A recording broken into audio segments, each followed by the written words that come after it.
Olá pessoal, tudo bem com vocês? Aqui é a professora Gisele do canal Gisele Naves. Nesse vídeo você vai assistir a resolução das 4 questões de Química da prova do vestibular do Sírio-Libanês de 2025. Nesse vídeo as 4 questões estão juntas e no final da resolução das 4 questões eu trago para vocês um comentário sobre a prova de Química como um todo. A questão número 1 nos trouxe o seguinte enunciado. O vinho do Porto é um dos exemplos mais conhecidos de vinho fortificados, os quais têm sabor e aroma diferenciados, advindos da presença de diversos compostos orgânicos em sua composição. A molécula de um dos compostos orgânicos que confere a essa bebida um aroma de flores é representado pela seguinte fórmula estrutural. Você tem a fórmula, que está aqui, e a pergunta.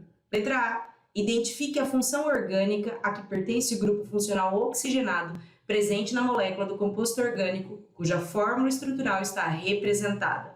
Então, a primeira pergunta, o primeiro trecho é sobre a função orgânica que eu vou colorir agora para vocês. Olha o que você tem aqui de função orgânica. Você tem um C-O, O-C. C-O-C caracteriza a função éster. Então, lá na sua resposta, a molécula tem a função éster. Bom, pronto, terminou. Mas ainda tem mais pergunta no item A. Classifique a cadeia carbônica dessa molécula quanto ao grau de saturação. Então, você olha para o restante dessa molécula e o que você vê são apenas ligações simples. Como são apenas ligações simples, você vai dizer que essa cadeia carbônica, pelo grau de saturação, é uma cadeia saturada. Por que isso mesmo? Porque só tem ligação simples entre carbonos. Feito o item A, vamos à leitura do item B. Sabendo que o vinho do Porto apresenta em média 20% de álcool, que é o etanol, em volume, calcule o volume, em ml, do álcool contido em uma dose de 50 ml desse vinho. Então, eu vou separar, eu vou organizar o item B assim. Eu vou, primeiro, calcular o volume de etanol. Então, segundo o nosso enunciado, a dose é de 50 ml do vinho. Essa dose é o 100%. Tudo. 20% é etanol. Então, nosso cálculo aqui, primeiro deles, é para a gente descobrir quanto é de etanol. Fazendo o cálculo, você chega em 10 ml de etanol. Ainda no item B, tem um outro pedido. Considerando que a densidade de etanol é de 0,8 grama por ml, calcule a massa em gramas de etanol presente nessa dose. Então, agora, vou organizar com vocês cálculo da massa do etanol. Nesse mesmo item B, aqui do ladinho, a gente descobriu o volume de etanol. A questão nos ofereceu a densidade do etanol. A gente sabe que a densidade é uma razão entre massa e volume. A densidade, olha só, 0,8. Eu quero saber a massa se o volume é de 10 ml. Multiplica em cruz e chega em 8 gramas de etanol. Moçada, para resolver o item B, você precisa apresentar o cálculo. A instituição pede que você apresente o cálculo e cobra ainda que você anote a unidade dessa resposta. Então, são 8 gramas do etanol, são só 10, são 10 ml do etanol. Então, era importante você representar os cálculos, colocar na sua resposta os cálculos e colocar também a resposta com a unidade. E lembra que nas provas da Unesp tem esse espaço do rascunho e é aqui que você vai organizar a sua resposta. Aqui, nesse momento aqui, eu vim desenvolvendo junto com vocês o raciocínio e você vai montar a resposta com um português correto, como se monta a resposta de questões. Se você acabou de chegar por aqui e tem interesse em assistir resolução de mais provas da VUNESP, que saíram agora no meio do ano, se inscreve nesse canal. A questão número 2 nos trouxe. Uma empresa chinesa divulgou em 2025 a produção de uma bateria que emprega uma tecnologia inovadora permitindo a construção de dispositivos de pequenas dimensões com vida útil de várias décadas. A configuração dessa bateria compreende 3 camadas. Uma camada fina central contendo o radioisótopo artificial níquel 63, circundada por 2 camadas de um semicondutor de diamante. O radioisótopo níquel é emissor de partícula beta e tem meia-vida de 100 anos. A equação a seguir representa de forma simplificada o decaimento do níquel 63. Você tem a equação do decaimento. Ainda na pergunta, as emissões radioativas decorrentes do decaimento do níquel da camada central da bateria são absorvidas e transformadas em corrente elétrica de baixa intensidade pelas camadas circundantes de semicondutores de diamante. A figura 2 apresenta a estrutura tridimensional do diamante, com base na qual é produzido o semicondutor empregado nessa bateria. Item A. Calcule a quantidade de nêutrons do radioisótopo níquel 63. Uma forma de descobrir qual é o número atômico do níquel seria ir lá na tabela periódica que está no final da prova e pegar o número atômico. Mas olha, essa questão me deu aqui nessa página já o número atômico do níquel. Então, ó, sabendo que o níquel tem um número atômico 28 e o número de massa 63, a gente calcula o nêutron. Ó, vamos só organizar. Aqui é o número atômico, é o Z, que é igual ao P. Aqui é o A, que é o número de massa. Existe uma expressão que é A igual a P mais N. Se o A é 63 e se o P é 28, quanto vale N? Então, organizando esse cálculo, o número de nêutrons é 63 menos 28. Fazendo a conta, chegamos em 35 nêutrons. Ainda no item A foi perguntado qual o tipo de ligação química existente entre átomos de carbono que formam a estrutura tridimensional do diamante. Moçada, a gente sabe que diamante é um dos alótropos do carbono. Você só tem carbono ligado em carbono. Então, é um monte de carbono ligado entre si.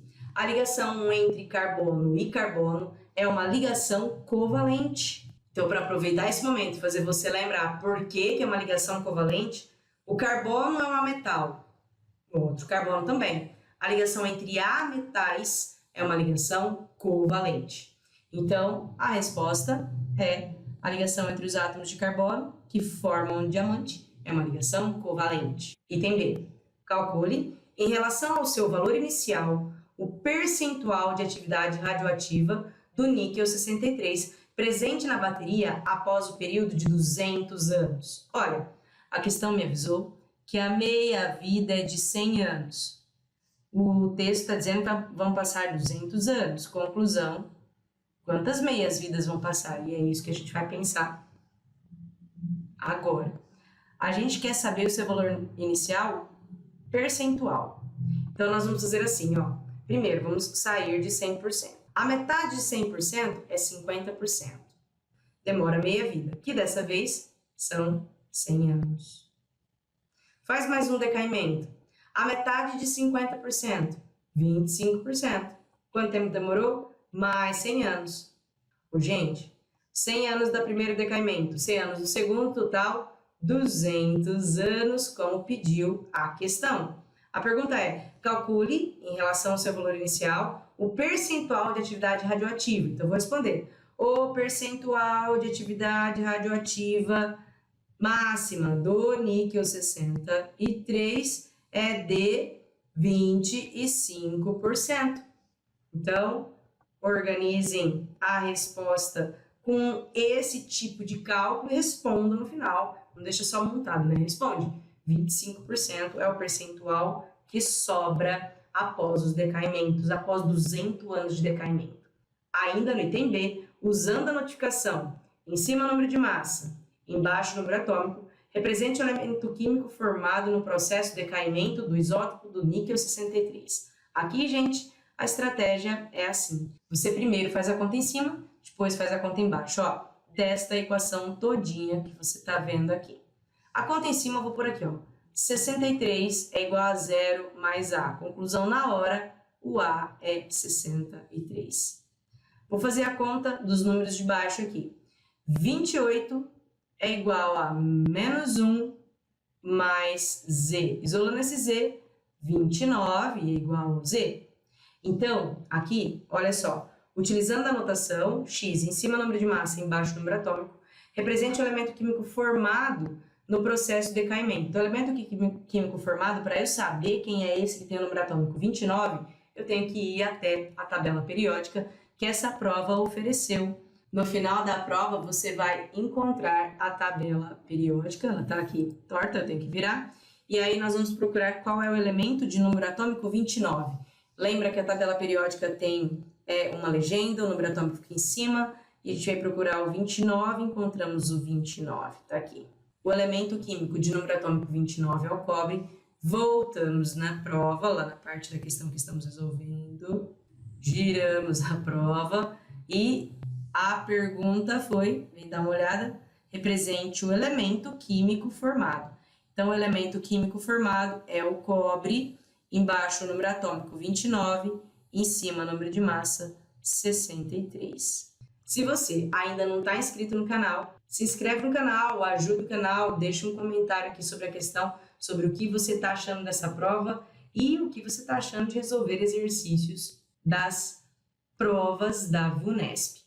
Se você não está inscrito, se inscreve, deixa um comentário, ajuda o canal a poder ajudar você. A questão número 3 nos trouxe: perovskitas são compostos cristalinos com fórmula unitária genérica ABX3, sendo A e B dois cátions distintos e X um ânion. Uma perovskita de fórmula CH3, NH3, PI3 foi sintetizada a partir da interação do vapor do iodeto de metilamônio, CH3NH3I, e o composto sólido PBI2, conforme representado no esquema a seguir. Tem uma figura, uma referência e ainda. Essa perovskita apresenta características específicas que permitem sua aplicação em dispositivos fotovoltaicos. Letra A. Com base na classificação periódica, identifique o grupo a qual pertence o ânion da perovskita, cuja fórmula é CH3NH3PBI3. Para a gente responder essa primeira parte do item A, tem que reconhecer que é sobre o iodo que estão perguntando. Eu tenho que responder a classificação periódica, qual é o grupo desse iodo. E o iodo, moçada, ele é um elemento da família 7A. O grupo é o grupo 17. É o grupo 17, também conhecido como halogênios. Ainda no item A, determine a carga do cátion do chumbo no composto PBI2. Vou separar ele aqui e vou achar o NOx aqui dessa substância. Para a gente achar o NOx de uma substância, a gente pode lembrar de uma das regras que halogênios, família 7A, grupo 17, na direita da fórmula tem NOx menos 1. Aí você só fazendo vezes, menos 1 vezes 2, menos 2. Então o chumbo tem que ter NOx mais 2. Então, respondendo a pergunta, qual é a carga do chumbo? O chumbo que está aqui é o chumbo PB2 mais ou mais 2. Está aqui a prova de como a gente conseguiu isso. E nessa pergunta ainda, o item B, represente a fórmula estrutural do cátion molecular metilamônio de fórmula CH3NH3+. Para eu representar essa estrutura, então, vou começar aqui com o carbono, os hidrogênios, agora o nitrogênio com 3 hidrogênios, e tudo isso carregado positivamente. Feito, então, essa primeira parte, a fórmula estrutural do metilamônio, está aqui colocado para a gente. E ainda no item B, qual é a geometria espacial das ligações ao redor do átomo de carbono nesse íon? Observa, o carbono está fazendo 4 ligações simples, e toda vez que o carbono faz 4 ligações simples, a geometria do carbono é uma geometria tetraédrica. Você que está acompanhando a resolução de prova sabe que com uma frequência alta ele gosta de passar nas cenas, nas gravações das questões. Eu sentar para começar a gravar vídeo, ele vem todo empolgado, querendo colo, e consequentemente aparece nos vídeos. Bom, essa é a resolução dessa questão. Você deve estar acostumado já com essa parte de que você tem que trazer a resposta para cá. Leva para o seu professor ler sua resposta. Sua resposta tem que incluir isso. Aqui eu te mostrei o que você precisa apresentar na resposta. E é claro, a montagem do seu texto ela é sua. Precisa provar de onde conseguiu quando tem cálculo, como aqui no NOx do chumbo. Vale a pena você demonstrar como foi que você conseguiu. Se você acabou de chegar por aqui e quer assistir mais vídeos com resoluções de questões como essa, se inscreve no canal que você ajuda no crescimento do canal.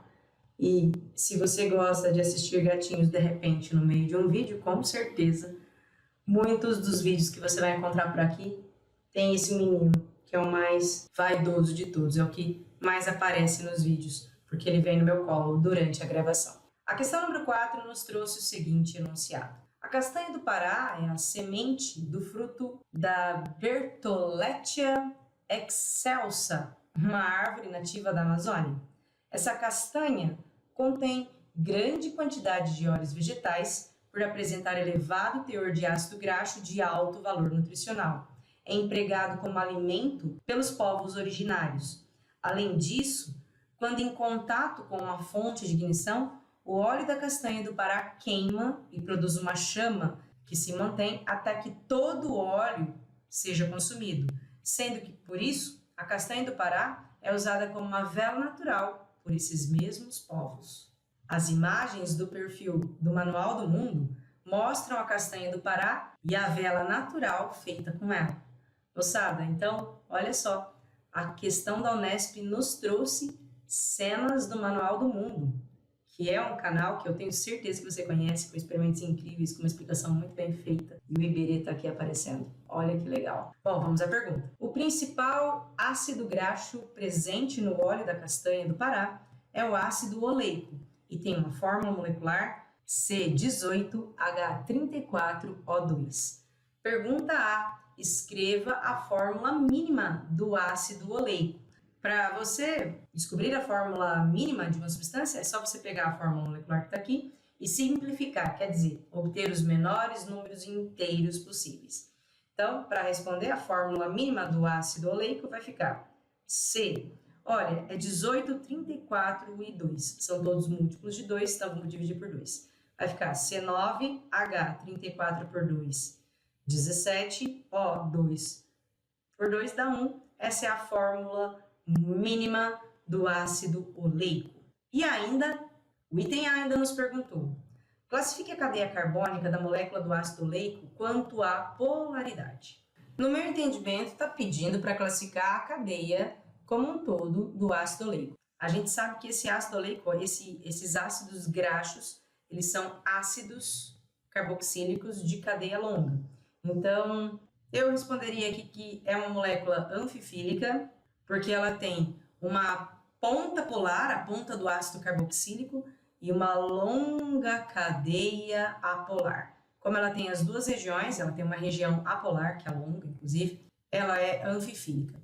O ácido carboxílico ficaria, então, nessa parte polar. O gabarito oficial publica que anfifílica é uma resposta possível e que a resposta que eles estavam esperando era que o estudante respondesse que ela é uma cadeia apolar. Apolar porque está considerando só a parte com carbono e hidrogênio, só a parte de hidrocarbonetos. Quando eu olho para a molécula como um todo, eu vou dizer que ela é anfifílica porque tem o ácido carboxílico, que é a porção polar, e a porção apolar, que é o restante da cadeia. Se eu estivesse fazendo essa prova, eu teria respondido anfifílica. E agora, no item B, equacione a reação de combustão completa do ácido oleico.